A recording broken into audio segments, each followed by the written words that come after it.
Selamat pagi, apa kabar?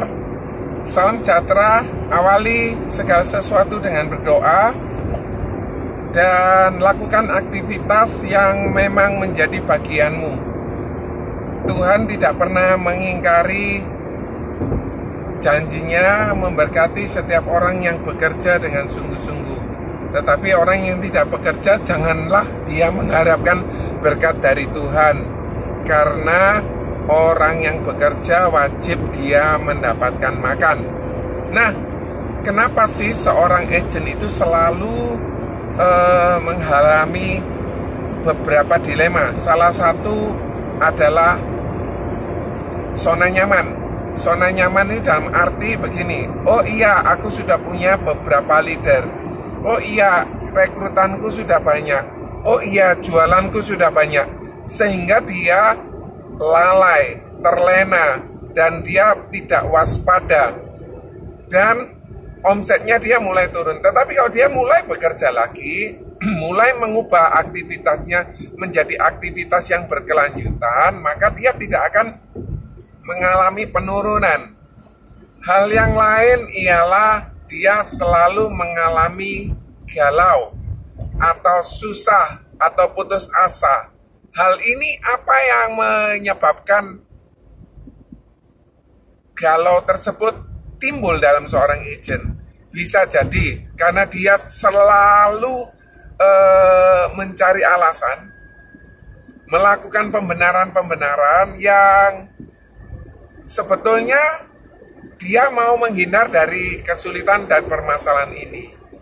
Kalau dia melakukan aktivitasnya, baik dia merekrut, baik dia jual, menceritakan konsep tentang asuransi, dengan otomatis dia akan mendapatkan apa yang dia inginkan.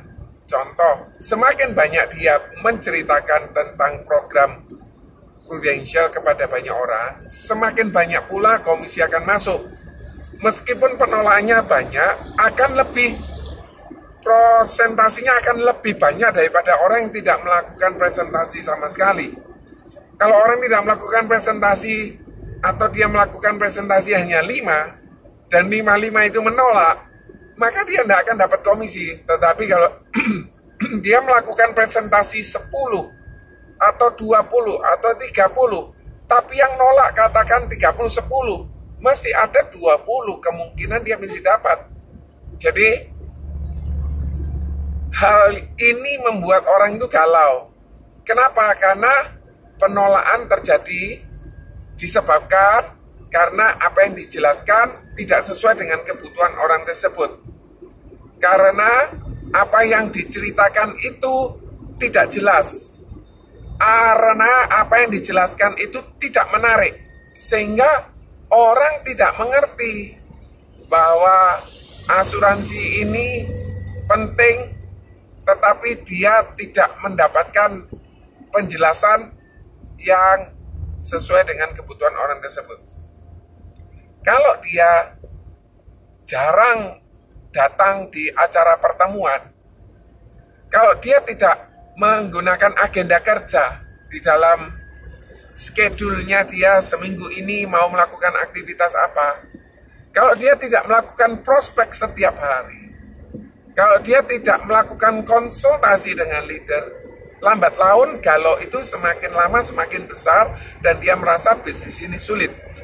Tetapi kalau dia lakukan konsultasi, dia lakukan pencatatan agenda kerjanya, hari ini mau melakukan apa, nanti siang apa, nanti sore apa, besok apa, 2 hari lagi ngapain, maka dia akan dekat dengan rasio closing. Baik rasio closing tentang penjualan, baik rasio closing tentang perekrutan. Jadi 2 hal yang penting kita lakukan sebagai seorang agen, kita jual atau kita rekrut. Dan hal yang tidak kalah pentingnya, kita tidak upgrade ilmu kita. Artinya kita pakai dengan cara yang itu-itu saja, di mana itu-itu saja itu sudah tidak dibutuhkan. Contoh, kita sudah zamannya era digital, tetapi kita tidak mau belajar era digital tersebut. Sudah waktunya paperless, tetapi kita tidak mau belajar bagaimana menggunakan gadget lebih optimal. Sehingga dia mengalami hal-hal atau kesulitan-kesulitan pada saat dia mau closing, pada saat dia mau closing rekrutan. Jadi janganlah jauh dari pertemuan-pertemuan, janganlah setiap minggu itu jam kerja kita di bawah 40, jangan. Jadi satu hari